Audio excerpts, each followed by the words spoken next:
everyone, today we'll be having a quick comparison between Bluehost and GoDaddy. And welcome to Tutorials by David.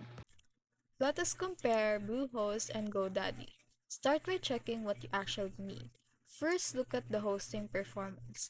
Bluehost is generally better for beginners and WordPress users because it's officially recommended by WordPress and offers faster setup with fewer technical steps.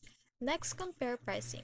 Bluehost usually has lower introductory rates and includes a free domain for the first users, while GoDaddy often adds extra fees for basics like SSL and backups. Next, review the ease of use. So, the Bluehost's dashboard is simpler and most beginner friendly, while GoDaddy's interface can feel cluttered with upsells. Finally, consider support and scalability.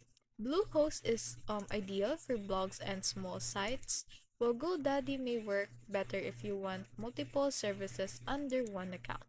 Choose Bluehost for simplicity and value, and go for GoDaddy for flexibility and add-ons.